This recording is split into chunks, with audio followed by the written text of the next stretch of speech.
भारतीय सोलर कंपनियों के शेयरों में आज 25 फरवरी को भारी गिरावट देखने को मिली। वारी एनर्जी और प्रीमियर एनर्जी समेत इस सेक्टर के कई शेयर 14% तक टूट गई। यह गिरावट अमेरिकी सरकार के एक फैसले के बाद आई है। अमेरिका ने भारत से आयात होने वाले सोलर सेल और सोलर पैनल पर भारी काउंटर वैलिंग ड्यूटी लगाने का फैसला किया है। इस फैसले के बाद सोलर और रिन्यूएबल एनर्जी कंपनियों के शेयर दबाव में आ गए हैं। वारी एनर्जी का शेयर सुबह करीब 9:30 पर 14.6% गिरकर 2580.5 पर कारोबार कर रहा था। शुरुआती कारोबार में ये लोअर सर्किट के करीब पहुंच गया था। प्रीमियर एनर्जी के शेयर भी 12% से ज्यादा गिरकर 681 रुपए के स्तर पर आ गए। ये गिरावट सिर्फ दो कंपनियों तक सीमित नहीं रही। विक्रम सोलर में लगभग 7% की कमजोरी आई। वारी रिन्यूएबल टेक्नोलॉजी 6% से ज्यादा फिसल गया। सोलैक्स एनर्जी में करीब 5% और सात्विक ग्रीन एनर्जी में लगभग 3% की गिरावट देखने को मिली। बोरोसिल रिन्यूएबल्स के शेयरों में 1% से ज्यादा की गिरावट आई। हालांकि सर्वोटेक रिन्यूएबल पावर सिस्टम्स में हल्की बढ़त देखी गई, जबकि स्टारलिंग एडविलेंस रिन्यूएबल एनर्जी में मामूली गिरावट रही। ये गिरावट अमेरिकी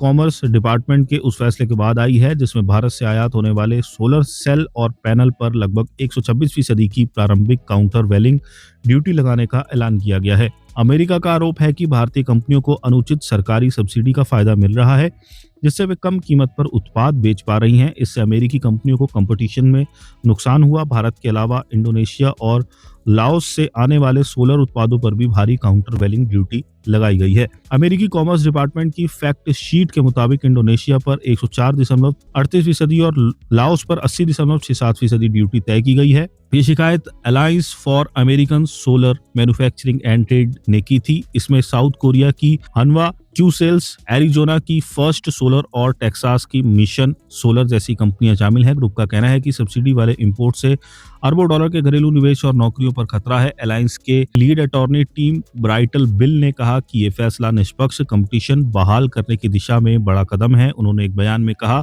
अमेरिकी कंपनियां घरेलू कैपेसिटी को फिर से बनाना और अच्छी सैलरी वाले नौकरियां बनाने के लिए अरबों डॉलर इन्वेस्ट कर रही हैं। अगर गलत तरीके से ट्रेड किए गए इंपोर्ट को मार्केट को बिगाड़ने दिया गया तो इन्वेस्टमेंट सफल नहीं हो सकती। ये इस मामले में पहला फैसला है।